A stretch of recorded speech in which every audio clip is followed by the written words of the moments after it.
We're government of, by, and for the American people. This means that the American people can, through their elected representatives, set whatever policies, including immigration policy, they see fit. The law can allow for unlimited immigration, limited immigration, or even zero immigration.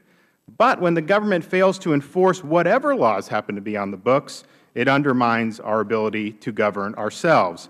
Likewise, when the President issued his executive edict granting 5 million work permits and Social Security numbers for individuals illegally present in our country, which, by the way, will also make these individuals eligible for taxpayer-financed welfare payments, he harmed the American people's ability to govern themselves. After all, the American people never voted for such a policy. Indeed, the stinging rebuke delivered to the President's party in November, if anything, provided evidence that the public rejected what the President had long been threatening to do.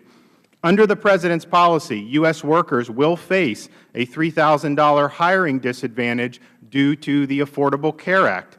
The American people had no say in enacting such a policy. Legal immigrants will see the hefty application fees they must pay to be diverted to administer the President's unconstitutional program, which will make these legal immigrants wait longer. The American people never approved such unfairness. Taxpayers will be on the hook to pay, as Commissioner John Koskinen said just yesterday, retroactive tax credit payments to people who were working in our country illegally for years. The American taxpayer was never given a voice about this. And so the President's policy undermines our basic ability to govern ourselves.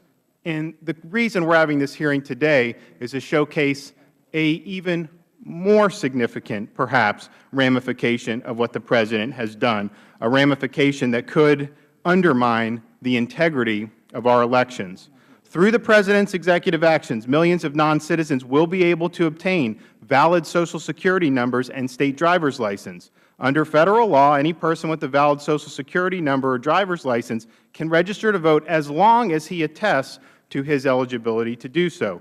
Therefore, the President's executive actions dramatically increase the risk that non-citizens may illegally register to vote. Now, the problem of non-citizen voting already exists. Some experts have found that thousands of non-citizens may be registered to vote in some States and perhaps as many as tens of thousands nationwide. A study that was released last year found that some non-citizens do participate in U.S. elections and that this participation has already had a meaningful effect in election outcomes, including electoral college votes and congressional elections.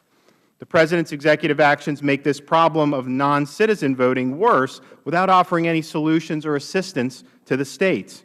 Non-citizen voting undermines voter confidence and damages the integrity of Federal elections. And make no mistake, as an elected official, I don't want my vote totals diminished because of a non-citizen to vote, but I also don't want them to be enhanced either. I want the actual voice of the American people to carry the day. Today, we'll hear from Secretaries of State, officials tasked with the responsibility of administering elections in their States. They will testify how the President's executive actions will affect their voter registration rolls and their elections in their States. In fact, one of our witnesses today, Ohio Secretary of State John Husted, wrote to President Obama about this very issue. He requested his administration to, quote, work with us to minimize the impact on the integrity of our elections and to ensure only eligible voters participate in State and Federal elections. We'll also hear from an expert on voter fraud and voting rights laws issues to help us understand the consequences of the President's executive actions. Today's hearing is about upholding the integrity of our elections and ensuring that every American's vote counts. This is the first hearing that we've had on the Subcommittee on National Security, but it is a joint hearing with my friend Jim Jordan. But I did want to recognize the ranking member on our National Security Subcommittee, Stephen Lynch, from the frozen tundra of Boston. And I'm happy to work with you, Stephen, although I am jealous coming from Boston. You guys 4 Super Bowls in the last 15 years, 3 World Series. We don't get that much love in Florida. And so with that, I'll recognize the ranking member for 5 minutes.